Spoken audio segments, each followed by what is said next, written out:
Bom, já dei meu cordial bom dia a todos, né? E quero começar a minha fala nessa manhã destacando uma coisa que para mim é extremamente importante. Durante a semana, quando a irmã me perguntou, pastor, qual vai ser o tema da mensagem? E aí eu propus então esse tema, né, buscando o que se perdeu. Aí quando foi ontem, minha esposa virou para mim e falou assim, nossa, Roberto, vai parecer aquelas coisas assim de teologia da prosperidade, né, aquela coisa de buscar bem material. Aí eu falei, não, tá tranquilo. E de fato, né, que privilégio servir a Deus numa igreja bíblica, né, cara? A oração do Fred no início dessa celebração foi algo extraordinário. Eu fiz uma coisa ali que eu nem gosto de fazer, fiz até um coraçãozinho para ele. Porque como é bom a gente servir a Deus, obrigado, meu mano.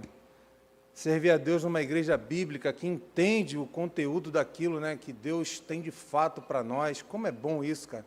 Se fosse numa outra igreja qualquer, o ministro de música ia cantar, restitui. Aí ainda dá uma ordem para Deus, né? Eu quero de volta o que é meu, mas não é dessa restituição. Não é desse perdido que a Bíblia fala, né? Muitas das vezes as pessoas querem culpar a Deus, culpar o Espírito Santo por incapacidade administrativa, por fracassos na sua vida profissional, material, e aí entra nessa de querer determinar para Deus o que Ele quer de volta. Mas que bom que a mensagem é essa, né? Como o Cizinho falou, né? Como o nosso coração se alegra quando a gente vê um perdido voltando para a casa do Senhor. E para essa reflexão, quero convidá-los a abrirem suas Bíblias no capítulo 15 do livro de Lucas, doutor Lucas. Eu vou ler na minha versão, os irmãos acompanhem. Nós vamos ler todo o capítulo de Lucas. Ele não é grande. Espero que minha vista esteja 80%, pelo menos, para eu conseguir ler tudo. Amém? Todos acharam? Vamos lá, eu leio na minha versão, os irmãos acompanhem, por gentileza. Aproximavam-se de Jesus todos os publicanos e pecadores para ouvir, e murmuravam os fariseus e os escribas, dizendo, ele recebe pecadores e come com eles. Então lhes propôs Jesus esta parábola, preste atenção, esta parábola. Qual dentre vós é o homem que, possuindo 100 ovelhas, perdendo uma delas, não deixa no deserto as 99 e vai em busca do que se perdeu, até encontrá-la? Achando-a, põe sobre os seus ombros, cheio de júbilo, e indo para casa, reúne os amigos e vizinhos, dizendo-lhes, alegrai-vos comigo, porque já achei a minha ovelha perdida. Digo-vos, assim haverá maior júbilo no céu por um pecador que se arrepende, do que por 99 justos que não têm necessidade, que não necessitam de arrependimento.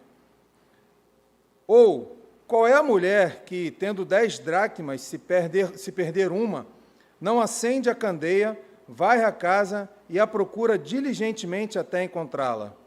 E, tendo-a achado, reúne as amigas e vizinhas, dizendo, alegrai-vos comigo, porque achei a dracma que eu tinha perdido. Eu vos afirmo que, de igual modo, há júbilo diante dos anjos de Deus por um pecador que se arrepende. Continuou, certo homem tinha 2 filhos, o mais moço deles disse ao pai, pai, dá-me parte dos bens que me cabe. E ele lhes repartiu os haveres.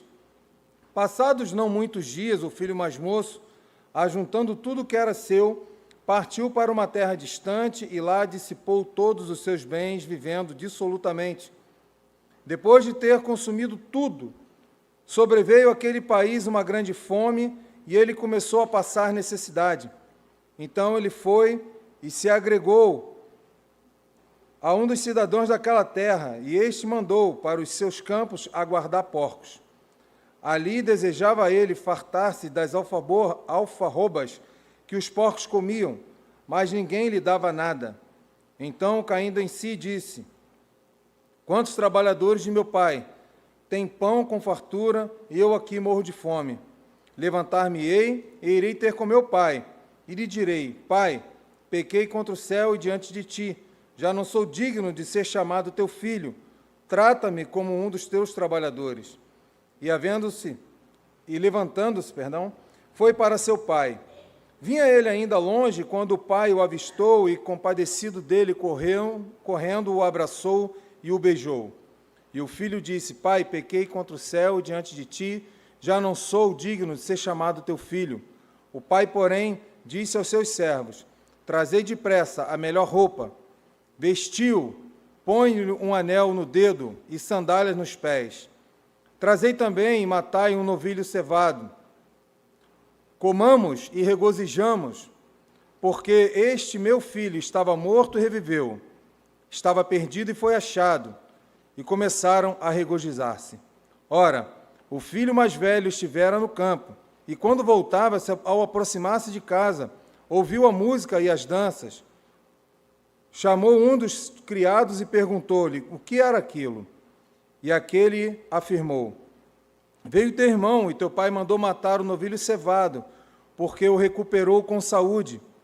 E ele se indignou e não queria entrar. Saindo, porém, o pai procurava conciliá-lo. Mas ele respondeu a seu pai: Há tantos anos que te sirvo, sem jamais transgredir uma ordem tua, e nunca me deste um cabrito sequer para alegrar-me com os meus amigos.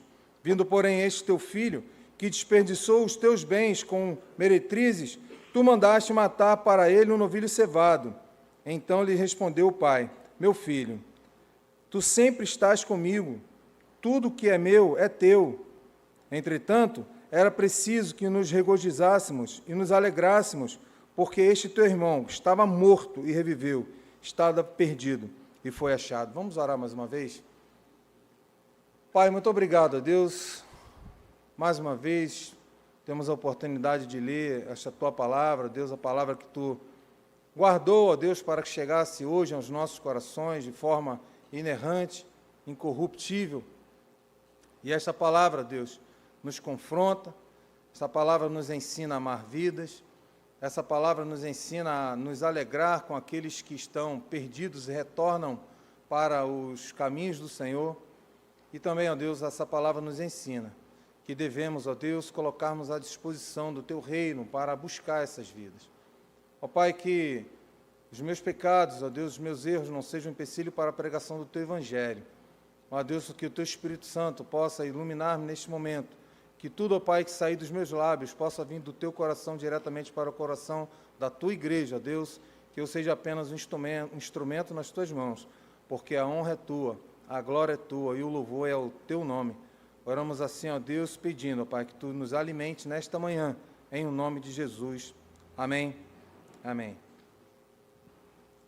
Meus irmãos, uma das coisas que mais fascinavam os discípulos e da mesmo grau de intensidade escandalizavam os fariseus e os religiosos daquela época, era o fato de Jesus Cristo receber, conversar e até se alimentar com os pecadores, os publicanos, e isso deixava um ar de controvérsia muito grande, né? Os discípulos ficavam impactados com aquela atitude de Jesus Cristo, né, de ver aqueles homens marginalizados, discriminados, homens que eram totalmente abandonados por toda a sociedade da época, se alimentando com Jesus, sendo recebido com tanto amor pelo Pai.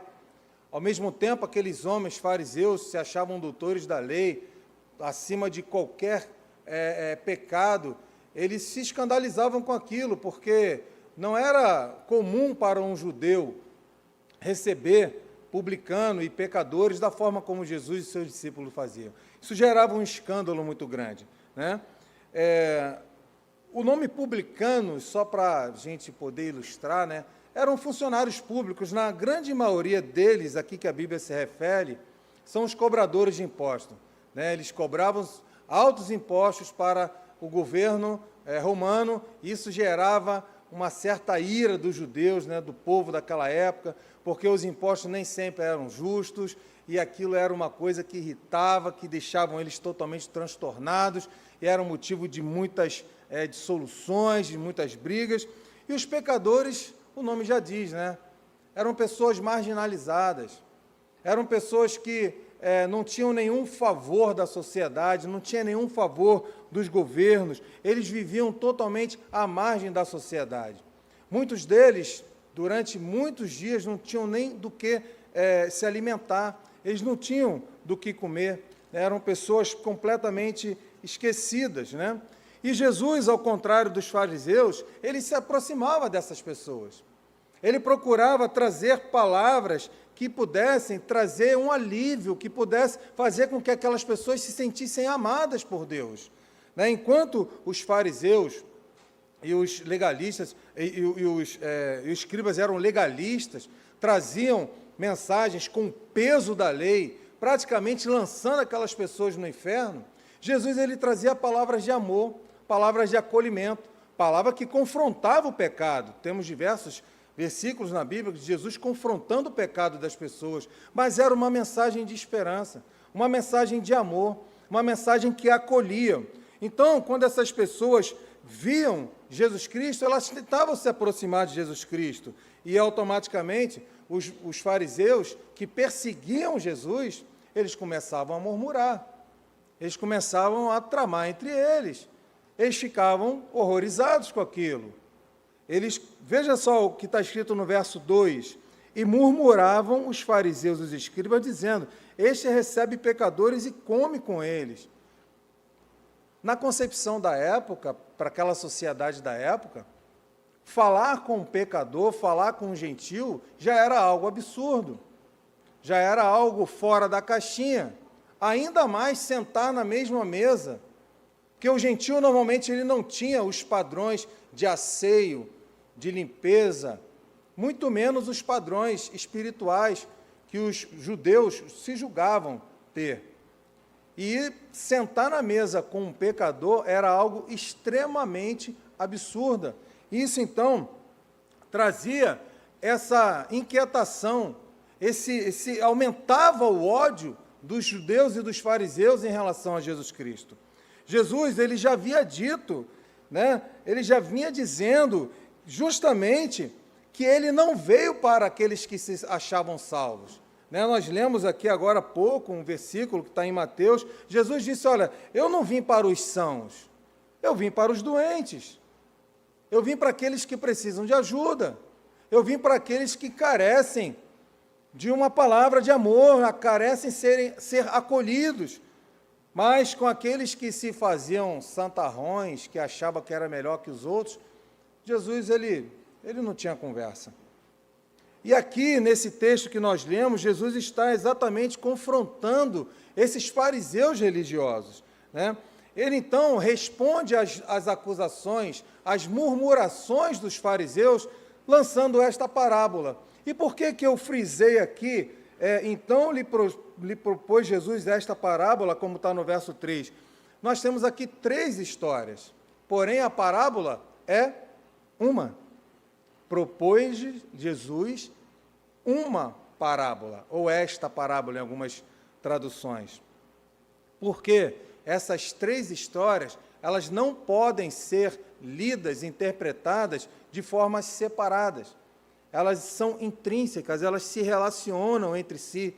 E a melhor forma de nós compreendermos essas 3 histórias é, de fato, considerando como ela de fato é, uma só história, porque essas 3 histórias, ela tem uma lição central, que é explicar, demonstrar o amor de Deus, então, pelos perdidos. Esta é a função dessa história. Tá? Nessas 3 histórias, apenas uma coisa ela é ensinada, que Deus ama aqueles que estão perdidos e que Ele quer resgatá-los. Esse é o cerne desta parábola, que tem estas 3 histórias. Temos, então, a primeira história, que fala de ovelhas, né? 100 ovelhas. De 100 ovelhas, uma ovelha se perdeu. 1%. Perder uma ovelha dentre 100 talvez não seja um prejuízo muito grande, né? Pô, você tem 100 ovelhas, você vai perder uma? É um prejuízo, mas acho que dá para passar, né? Agora, na segunda história, na história das dracmas, a mulher, ela tinha 10 dracmas, e ela perde uma, né? Então, ela perde 10% daquilo que ela tinha, já é uma perda considerável, né? 10% daquilo que tem. Agora, na terceira história, aquele homem, ele tinha 2 filhos, e ele perdeu um filho se perdeu. A gente está falando aqui de 50%, da metade daquilo que ele mais amava, que eram seus filhos. Então, essas 3 histórias, elas não podem ser consideradas de forma separada. Está falando de coisas ou de pessoas que se perderam, né? Então, assim, o foco dessa parábola não são ovelhas, não são as moedas, mas a história final. Cristo está apontando para pessoas. O fato de se perder vidas, se perder pessoas. Note que existe uma ordem de grandeza aqui que nós temos que considerar. Se nós temos a iniciativa de buscar 1% daquilo que a gente perde, se aquilo nos incomoda, se a gente quer ir atrás, quer recuperar, se a gente faz de tudo para recuperar 10% daquilo que a gente tem, ainda mais quando a gente perde metade daquilo que a gente ama, 50% daquilo que nós temos. Nas 3 parábolas, Jesus vai falar de pessoas que estão se perdendo e que precisam ser resgatadas. Nas 3 parábolas, Jesus mostra como é o amor de Deus pelos pecadores, né? Essas 3 histórias, elas apontam para a necessidade de buscar esses perdidos, resgatá-los enquanto há tempo de resgatá-los, resgatá-los enquanto eles ainda estão vivos. Esse é o objetivo de Jesus. Não é falar de ovelha, não é falar de moeda, mas Jesus usa a linguagem da época. Jesus usa aquilo que era comum entre os judeus para um melhor entendimento deles. Mas como é o amor de Deus para com os pecadores? Como é que é esse amor? Eu dei aqui três como fosse temas, né, 3 títulos, para nós entendermos como é o amor de Deus, esse amor que Deus tem, né, pelos pecadores, pelos perdidos. O primeiro, o amor de Deus é um amor que busca, é um amor que vai ao encontro do pecador. Olha o que está escrito no verso 4. Qual dentre vós é o homem que, possuindo 100 ovelhas e perdendo uma, não deixa no deserto as 99 e vai buscar a que se perdeu? Que amor é esse? Amor é esse que é capaz de deixar, como o irmão Fred falou, Senhor, deixa-nos aqui, vai buscar.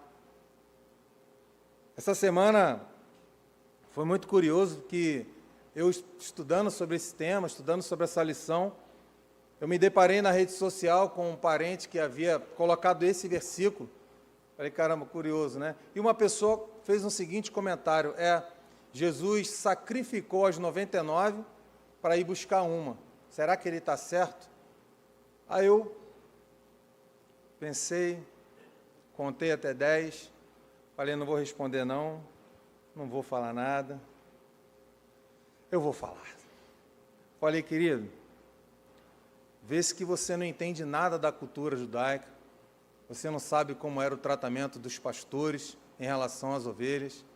Ele deixou as 99 para buscar aquela uma, mas você pode ter certeza que aquelas 99, elas estavam abrigadas, guardadas e protegidas. Jesus jamais abandonaria uma ovelha por causa de outra ovelha. Nosso Deus, Ele é soberano, Ele é onipotente, Ele é onipresente. E Ele guarda a cada um de nós, mesmo que nós não mereçamos, porque aqui não há um merecedor sequer, a começar por mim, mas Ele nos guarda. E não é porque nós mereçamos, mas por causa do amor dEle mesmo. Então, a criação de ovelhas, meus irmãos, era algo muito comum para o judeu.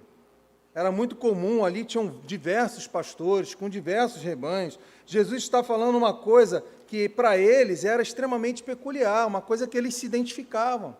E todo pastor que tivesse naquela condição, ele certamente deixaria as 99 ovelhas abrigadas, protegidas e guardadas, mas ele iria atrás daquela ovelha perdida. Ele não deixaria de ir atrás. O pastor, ele jamais deixava uma ovelha ser perdida. Ele não ia assumir esse prejuízo, até porque a maioria dos rebanhos não pertenciam àquele pastor. As ovelhas, elas tinham um dono. E o pastor era contratado para quê? Para cuidar e para pastorear. Jesus, quando fala para Pedro, Pedro, tu me ama? Sim, Senhor, eu te amo. Cuide das minhas ovelhas. Pedro, tu me amas? Sim, Senhor, tu sabes que eu te amo. Pedro, apacenta as minhas ovelhas. Pedro, tu me amas, Senhor, tu sabes de todas as coisas, tu conheces o meu coração, tu conheces, sabe como é que eu sou? Ame, cuide, apacente as minhas ovelhas. Meus irmãos, as ovelhas, ela tem um dono. É Deus, Deus é dono das ovelhas. E ai daquele que não tiver a iniciativa, que não tiver o cuidado de amar uma ovelha que se perde. Ah, pastor, só está falando de pastores. Sim, no contexto nosso hoje aqui, da nossa atualidade, né, nós temos os pastores que devem zelar por essas ovelhas que não são deles, são ovelhas do Senhor. Mas o chamado para resgatar uma ovelha perdida pertence a cada um de nós. O chamado, a ordem para ir atrás das ovelhas perdidas é endereçado para cada um de vocês que estão sentados aí, além dos pastores que estão nos púlpitos pregando o Evangelho. Qual mulher que, se perdesse uma dracma de 10, não varreria a sua casa de uma forma diligente, como diz a Bíblia? Não acenderia uma candeia e iria procurar até encontrar. Note que, quando ela acende uma candeia e ela varre a casa, tem duas características aqui que a gente tem que observar na história que Jesus está contando. Se ela acende a candeia, ela estava no local escuro, sim ou não? E se ela varre diligentemente, ela estava no local sujo, sim ou não? Então, Deus usa essa figura de linguagem, Deus usa esse daquela época. Existiam casas, meus irmãos, que não tinham janelas. Eram casas extremamente escuras. Então, para o melhor entendimento, Jesus usa essa figura de linguagem. Nós temos o chamado de acender essa lamparina. Nós é que somos os responsáveis por levar luz. Nós é que somos os responsáveis por varrer o pecado, varrer a sujeira. Aquela mulher estava assumindo uma figura de quê? Um instrumento nas mãos de Deus. E a Bíblia fala que ela procura de uma forma diligente. Diligente quer dizer incessante, detalhadamente, cuidadosamente, até encontrar. Ela não desiste. Ela não desiste. A dracma era uma moeda grega de um valor considerável. A dracma, ela correspondia a um dia de trabalho de um trabalhador. Nós temos aqui pessoas de diversos segmentos. Temos motoristas de aplicativo, temos advogados, temos contadores, temos militares, temos médicos. Quanto custa seu dia de trabalho? Eu sou autônomo. Eu sei quanto eu cobro pela minha diária de trabalho. Você que é médico, quanto vale o seu dia de trabalho? Você que é advogado, mas um pouco mais complicado, né? Porque tem as causas, mas tira uma média aí. Você que trabalha na indústria, quanto vale o seu dia de trabalho?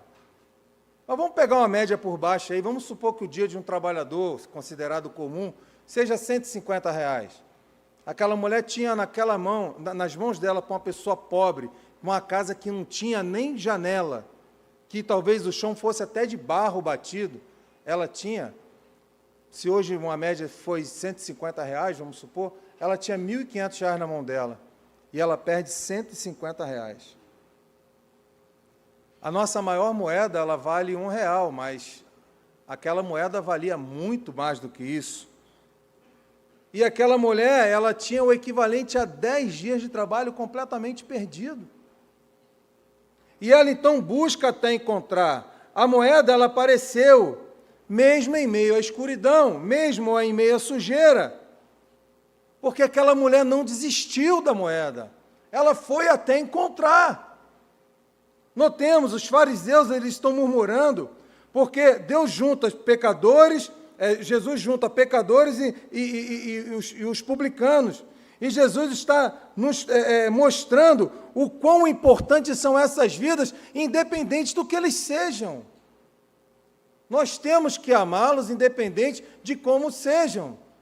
Aquelas pessoas que estão nas calçadas, estão nas ruas, estão nas cracolândias, estão nos mercados fazendo compra, nos shoppings fazendo compra, são todas pessoas amadas igualmente por Deus. Cabe a nós acendermos as lamparinas aonde for necessário. Cabe a nós varrermos o pecado aonde Deus mostrar para nós fazermos. Lá em Lucas 19:10, Jesus Cristo disse, eu vim buscar e salvar o perdido.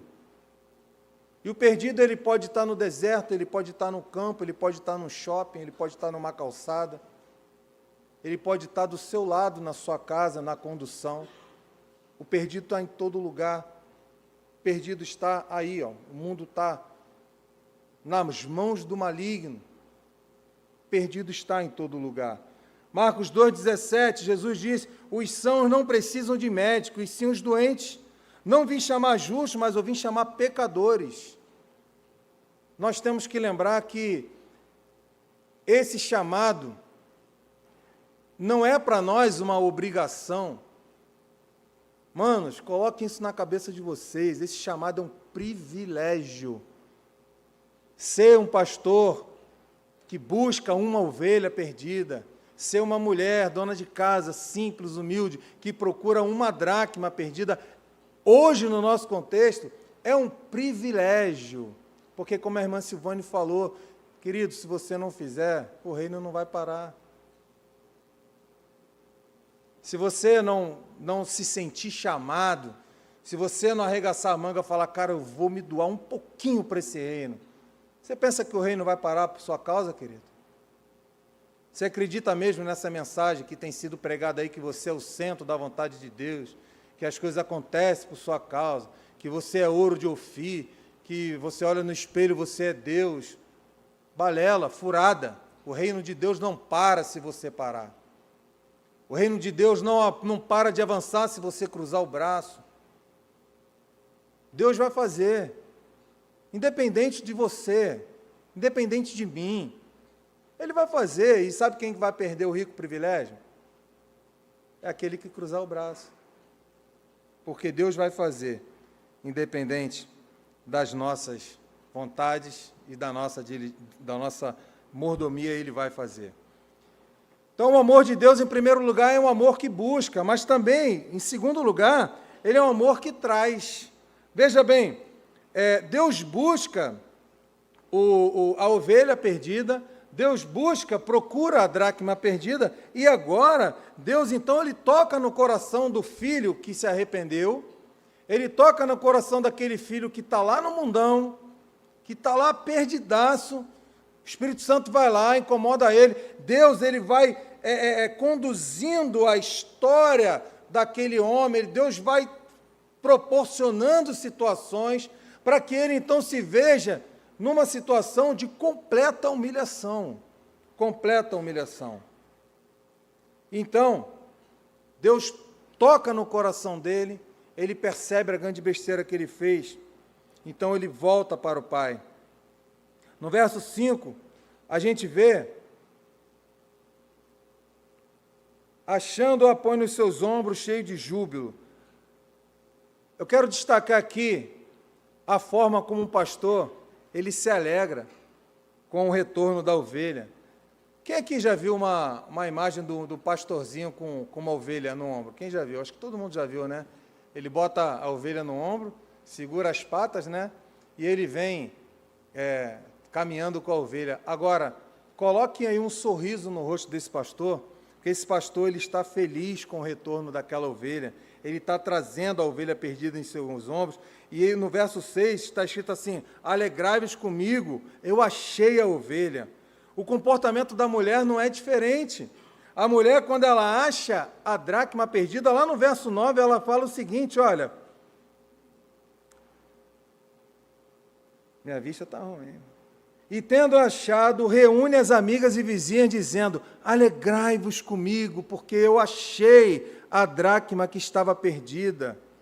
Meus irmãos, nessa terceira história, nós não temos ninguém que vá em busca do perdido. Porém, trata-se de um filho que se arrependeu, de um filho que havia se perdido, mas que agora ele sentiu que ele era totalmente dependente daquele pai. E que afastado da presença daquele pai, ele não era absolutamente nada.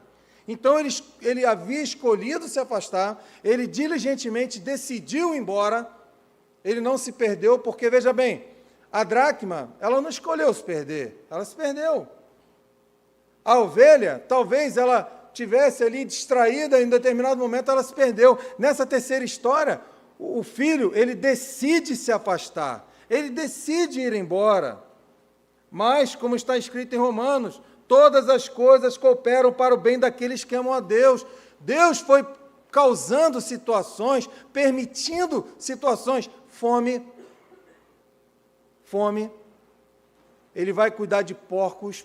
Cuidar de porco para um judeu é algo inimaginável. Se você estudar a lei, você vai ver a relação que o judeu tem com os porcos. Chama um judeu para comer uma feijoada para você ver. Meus irmãos, aquele jovem chegou ao ponto de querer comer alfarrobas, que eram sementes, dentro dela tinha era tipo uma vagenzinha, dentro eram sementes. Aquilo ali era dado para o porco quando não tinha mais lavagem. E ele desejou comer isso. E o que a Bíblia fala? Ele comeu? Não deram. Não deram. E ele lembrou dos empregados do pai. Cara, os empregados do meu pai têm pão todo dia. Olha que ponto eu cheguei, isso não é nem o fundo do poço, isso é abaixo do fundo do poço. Olha que ponto ele chegou, longe da presença do pai. E assim é para cada um daqueles que se afastam de Deus. Pode viver uma vida de glamour, pode viver uma vida de noitada. Jovens, preste atenção nisso. Pode viver uma vida de estar na onda, estar junto com a galera, mas o final é isso aqui. Isso serve para jovens, adolescentes e adultos. Aqueles que se afastam do Senhor passam por situações de profunda humilhação. Uma hora a conta vem. A Bíblia não diz que esse filho ele se afastou do pai da família de uma forma por acaso. Ele resolveu se deleitar no mundo. E o Deus soberano, então, fez com que as coisas contribuíssem para que ele voltasse para casa. Deus é assim. Observe, podia-se pedir parte da herança naquela época. Naquela época, uma pessoa poderia chegar para o pai e falar: pai, eu quero a minha parte da herança. Isso era tremendamente vergonhoso para o pai. Mas ele podia pedir. E veja bem, ele envergonhou o pai. E provavelmente ele lembrou daquilo que ele tinha feito, ele decide falar: pai, eu não pequei só contra o céu, pequei contra o Senhor. A decisão dele, quando voltasse, não era nem pedir um prato de comida, mas confessar o pecado. Ele reconhece o erro dele. Envergonhei o meu pai. Pequei contra os céus, mas eu envergonhei o meu pai. Eu pequei contra o meu pai.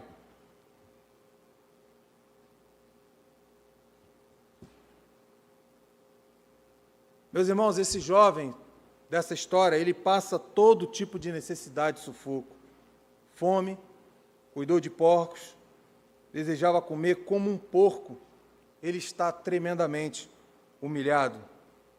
Jesus constrói, então, esta parábola mostrando o estado miserável ao qual esse jovem chegou. Essa condição é a mesma condição daqueles que se afastam de Deus. Veja o que está escrito no verso 17. Então, caindo em si, disse: quantos trabalhadores de meu pai têm pão com fartura, eu aqui com fome? Levantar-me-ei e irei ter com meu pai, e lhe direi: Pai, pequei contra o céu diante de ti, já não sou digno de ser chamado teu filho, trata-me como um dos teus trabalhadores. Muitos de nós precisamos passar por determinadas situações, muitas das vezes de humilhação, muitas das vezes de dor, para reconhecermos que somos totalmente dependentes da misericórdia e da graça de Deus. Quem aqui já ouviu eu dizer que eu tenho 3 irmãos, comigo 4, e curioso que eu, pastor evangélico, um irmão é do candomblé, o outro é católico e o outro era ateu. Alguns aqui já devem ter ouvido eu falar, algumas vezes eu já falei isso aqui. Esse meu irmão ateu, é o mais velho de todos, ele, com 14 anos, se batizou na Igreja Batista de Sepetiba. Com 14 anos de idade. Meses depois, ele se afastou do Evangelho. Se afastou. Ele hoje está com 54 anos. E ele se dizia, passou a se denominar como um ateu. Não acredito mais em Deus. E ele falava, eu citei isso até recentemente lá no Servindo Como Sou, ele falava para a gente o seguinte: cara, esse negócio de fé é muito do teu pensamento. Se você orar por aquela porta, pedir para aquela porta te abençoar, e você acreditar muito naquilo, as coisas acontecem. Se você acredita aquela porta não é Deus. Há 2 anos atrás, a filha dele ficou doente. Muito doente. E a mãe ligou para ele e falou: vem para cá agora. Vem para cá agora, a gente precisa levá-la no médico agora. Pelo amor de Deus, vem agora, lá o que você estiver fazendo. E ela é a paixão da vida dele. Não tem nem como eu descrever a paixão que ele tem por ela. Ele abandonou tudo, largou tudo e foi. No meio do caminho, ele recebeu diversas ligações da sogra, de cunhado: ó, reza aí, ora aí, pede a Deus, ela precisa muito. E ele começou a ficar nervoso com aquilo, chegou ao ponto de falar: Deus, eu vou parar agora e vou ajoelhar. E vou fazer, já começou a falar com Deus, né? E vou fazer aquilo que eu não faço desde os meus 14 anos de idade. E se o Senhor existe, o Senhor vai me responder. Se o Senhor existe, o Senhor vai mover alguma coisa. E ele, depois de mais de 30 anos, dobrou os joelhos e orou. Há pouco mais de 1 ano, ele foi diagnosticado com um câncer na próstata. Ele foi encaminhado para fazer um tratamento, uma cirurgia para raspar a próstata. Ele não foi. Saudável, fortão pra caramba, né? Gordinho igual a mim, bem forte. Cara atleta de jiu-jitsu também. Falei: não, isso aí daqui a pouco vai passar. Ele foi acometido de uma infecção urinária monstruosa. Monstruosa. Eu até pedi para botar o nome dele na lista de oração. Orem por ele, o nome dele é Arnaldo. E ele foi acometido de uma anemia absurda, muito forte, extremamente forte. Gente, se vocês verem a foto do meu irmão no perfil do Facebook, ele é um cara atleta, forte, mas um cara forte. Acho que se uma criança aqui dá um tapa no peito dele, ele cai e não consegue ficar em pé direito. Domingo passado, assim que terminou o culto aqui, eu fui visitá-lo no hospital, ele estava internado no Pedro II. E eu cheguei lá, eu conversando com ele falou para mim: meu irmão, eu tenho orado e tenho pedido a Deus para que Ele me dê uma nova oportunidade. E eu aqui no domingo pela manhã orei por ele, exatamente falando isso: Senhor, dê uma nova oportunidade para o meu irmão. E eu ouvi da boca do meu irmão uma coisa que fecha com isso aqui que eu acabei de falar. Ele falou assim: quando a Rihanna passou por aquele problema de saúde, eu pude perceber que de fato Deus existe. Quando há 1 ano atrás eu fui diagnosticado com câncer, se eu tivesse feito a minha cirurgia e tivesse melhorado, eu ia achar que era só mais uma pedra no meu caminho, que eu passei, que eu venci sozinho. Mas a minha desobediência fez com que eu chegasse no estado que eu estou agora. E Deus permitiu que eu chegasse nesse estado para que eu pudesse, mais uma vez, dobrar o meu joelho e falar com Deus novamente. E eu tenho sentido Deus falar comigo, só que ele estava muito aflito por causa do tratamento que ele ia se submeter. E eu falei de Jesus para ele. E para a honra e glória do Senhor, meu irmão confessou Jesus como Senhor e Salvador. Mas o importante foi eu ouvir da boca do meu irmão, foi preciso eu passar por isso, para reconhecer que Jesus Cristo era o Senhor. Meu irmão, no verso 18, esse jovem reconhece os seus pecados. Ele reconhece a sua vida de pecado. Deus permite que ele passe por essa humilhação, para depois, então, ele ser tratado. Dos versos 20 ao 22, fala do regresso desse jovem para o seio da sua família. O pai vai ao encontro dele, e olha o que o pai faz. Chama os seus servos e fala: traga o melhor novilho para comemorarmos a volta dele. Faz mais, traga roupas novas. A melhor roupa quer dizer restaurar a filiação. Deus estava restaurando os laços familiares de filiação com aquele jovem. A segunda coisa que ele fala: traga um anel, bote no dedo dele. O anel, normalmente, das famílias, tinha um brasão da família. Deus está mostrando o seguinte: olha, está sendo restaurada a sua familiaridade e a sua autoridade. Coloque o anel no dedo dele. Deus restaurou a autoridade daquele jovem. Em terceiro lugar, coloque sandálias nos pés dele. Meus irmãos, os escravos andavam descalços. E naquele momento que está sendo ensinado para nós, foi ensinado para aquele povo e está sendo ensinado para nós hoje, que nós, como filhos de Deus, não somos mais escravos do pecado, somos libertos. E Deus restaurou a liberdade naquele jovem. Deus restaurou aquele jovem de uma forma completa. E o pai dessa parábola que Jesus está falando, contando para aquele povo, representa o nosso Deus. É o Deus que restaura a filiação, é o Deus que limpa pecado, é o Deus que restaura a autoridade, é o Deus que nos liberta da escravidão do pecado e está pronto para fazer isso com todos os perdidos que estão lá fora. Em terceiro lugar, o amor de Deus é um amor que se alegra. Os fariseus, eles estavam revoltados com Jesus, estavam murmurando e reclamando com Jesus. O irmão, no final dessa terceira história, ele fica chateado porque o irmão dele voltou, fica bicudo. Esse irmão, ele representa os fariseus. Jesus, então, associa o irmão mais velho aos fariseus, que ficaram chateados porque Jesus estava se encontrando, se alimentando e abraçando os pecadores. Jesus faz essa ligação. Jesus, ele aponta para o fato de que há festas nos céus por causa do pecador que se arrepende, um pecador que é resgatado. Quando ele é salvo, há festa nos céus. Mas veja, os escribas, os fariseus, eles não se alegram com a volta daqueles que estavam perdidos no mundo do pecado e são resgatados para Jesus. Como nós vemos, às vezes, pessoas dentro das igrejas que não se alegram, não sente aquele desejo de querer resgatar. Isso é uma pena muito grande. Será que muitos de nós não temos nos comportado como fariseus? Não temos nos comportado como esses filhos, como esse filho que não se alegra com a volta, o retorno do seu irmão? Nas três histórias temos alegria, porque o perdido é encontrado. O pastor reúne os seus amigos, os vizinhos, no verso 6. A dona de casa diz às amigas, no verso 9, alegrai-vos comigo. Por fim, o pai manda matar um novilho, no verso 23. E a alegria no retorno desses perdidos.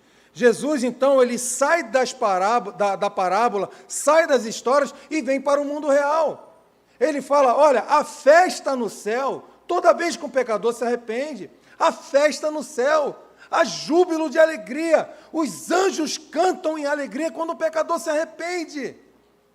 Agora Jesus está falando de um fato real, de uma coisa concreta, há alegria no céu quando um pecador se arrepende, há festas no céu.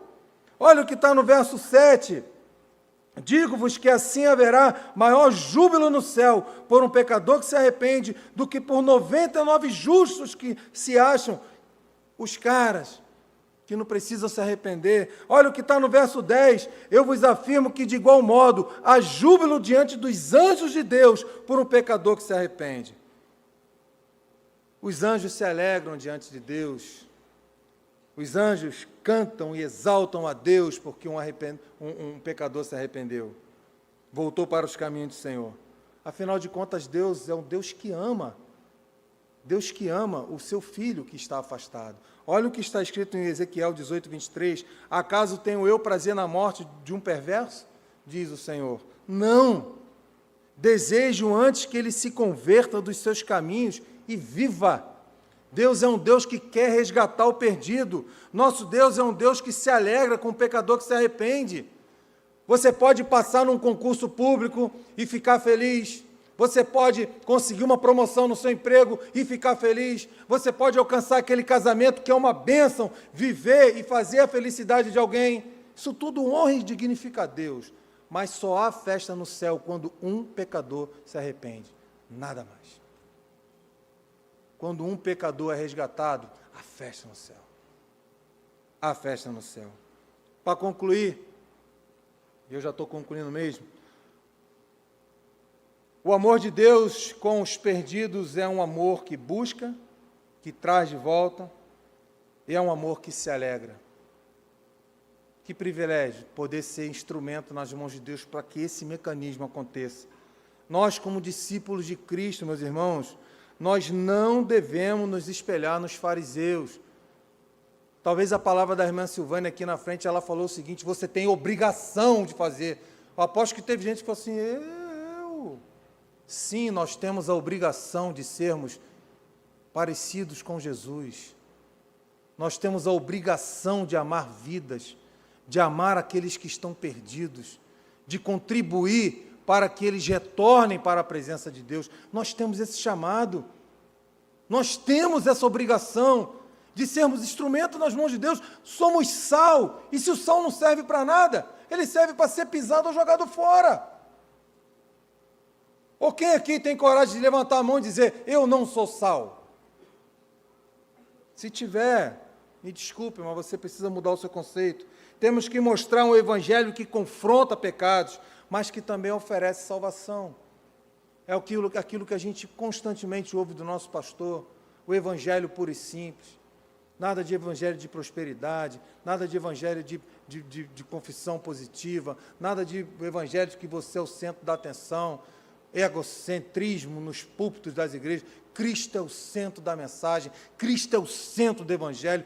Tudo que fazemos, tudo que cantamos, tudo que levantamos as mangas e arregaçamos as mangas para fazer, tudo é voltado para a cruz de Cristo, é para Cristo que nós fazemos. Não é para nosso engrandecimento.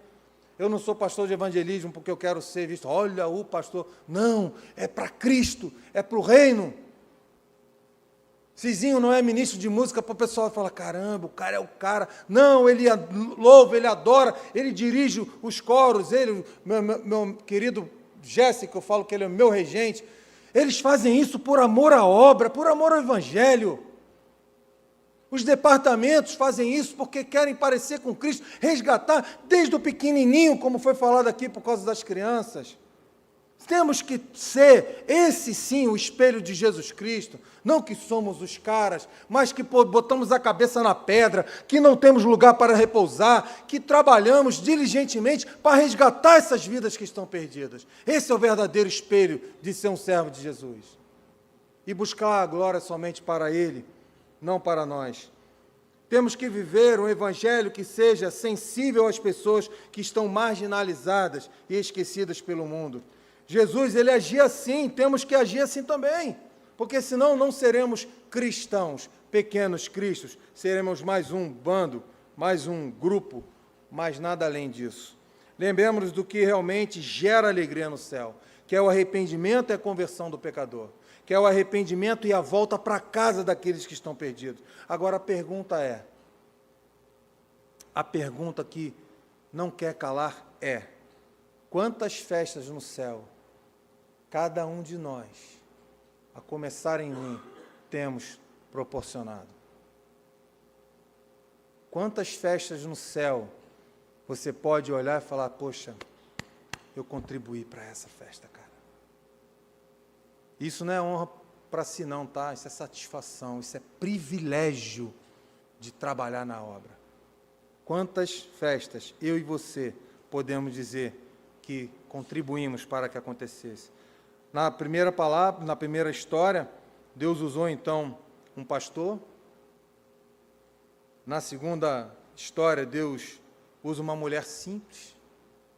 E na terceira história, Deus contribui para que o perdido se sinta tocado e volte para o Evangelho. Você pode se encaixar em alguma dessas três histórias. Você não é Deus. Você não vai tocar no coração de ninguém lá fora, porque você não é Deus. Talvez você fale assim, mas eu não sou pastor. Já falei que você pode ser pastor, sim, com a missão de buscar vidas. Mas aquela mulher era uma mulher humilde. Basta você olhar e falar, cara, onde eu me encaixo? Como eu posso fazer para trabalhar? Como eu posso fazer para contribuir com uma festa nos céus? Nós temos anunciado diligentemente, nós temos buscado diligentemente os perdidos. Como discípulos, temos que anunciar o Evangelho que salva vidas. Eu espero que, quando tiver chamados, convites para trabalhos, como foi falado aqui do Projeto Resgate, como eu constantemente chamo para as ações, como o Cizinho chamou para os ensaios, como o Douglas falou da peça de Natal, você não pensa assim, eu não vou lá trabalhar com esse cara não, cara metido. Meu irmão, você não está fazendo nada para mim. Você não está fazendo nada para o Cizinho, não está fazendo nada para o pastor, para ninguém. Você está fazendo é para Deus. A honra é dele, a glória é dele, o louvor é para ele. Você possa refletir nisso e pensar, poxa, eu quero contribuir para que haja festa nos céus. Vamos fechar os olhos, vamos orar. Pai, obrigado, Senhor. Obrigado pela rica oportunidade que temos de, mais uma vez, sermos confrontados com a nossa mesmice, com a nossa zona de conforto. E, ó Deus, obrigado porque o Senhor a cada dia renova para nós a oportunidade, o privilégio de sermos instrumento nas Tuas mãos. Ó Deus, que mais uma vez a Tua palavra não volte vazia e que acenda, Deus, um ânimo na Tua igreja de buscar e resgatar aqueles que estão perdidos. E cremos também, ó Deus, que Tu és um Deus soberano e que aqueles filhos que diligentemente escolheram sair da Tua presença, ó Deus, cremos que Tu pode resgatá-los, ó Deus. E eu quero renovar aqui esta oração, Pai, que o Fred fez, para que o Senhor possa ir ao resgate daqueles, ó Deus, que nós não podemos alcançar. Que o Senhor possa, ó Deus, com o Teu Santo Espírito, ó Deus, estar incomodando aqueles ao qual nós não podemos tocar no interior, mas o Teu Santo Espírito pode. Ó Pai, nós sabemos aqui de tantos, ó Deus, que estão no mundo perdido, ó Deus, neste momento. E é por eles, ó Deus, que eu clamo agora neste momento, ó Pai, resgata-os, ó Deus, para a honra e glória do Teu nome, ó Deus. Nós não somos nada sem o Senhor, eles também não são nada sem o Senhor. Ó Deus, se for preciso, ó Pai, humilhá-los, humilhe-os, ó Deus. Se for preciso, ó Deus, fazer sentir dores, faça, Senhor. O Senhor é soberano, o Senhor é Deus. Nada nem ninguém pode questionar os seus desígnios, ó Pai. Mas eu te faço um pedido em nome de Jesus, ó Pai. Como a Tua palavra diz, para que haja festas nos céus, que, ó Deus, os pecadores, ó Deus, aqueles que estão afastados dos Teus caminhos, retornam, Pai, retornem, ó Deus, para a honra e para a glória do Teu nome, ó Deus. Cada nome aqui, ó Pai, que foi pensado por cada um irmão meu, no momento que foi feita a oração, para se lembrar de um que esteja afastado, ó Deus, que o Senhor possa, de acordo com o Teu querer, ir ao encontro deles, ó Deus. Eu creio que Tu fazes, Pai, eu creio que Tu pode fazer, a Tua igreja crê, por isso ela clama, por isso ela entrega diante do Senhor.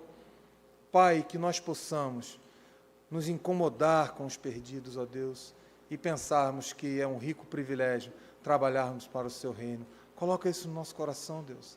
Se há alguém aqui ainda que não sentiu o desejo de arregaçar as mangas e trabalhar, que possa se sentir tocado pelo Teu Santo Espírito, e que o Senhor tenha misericórdia de nós e nos abençoe, em nome de Jesus.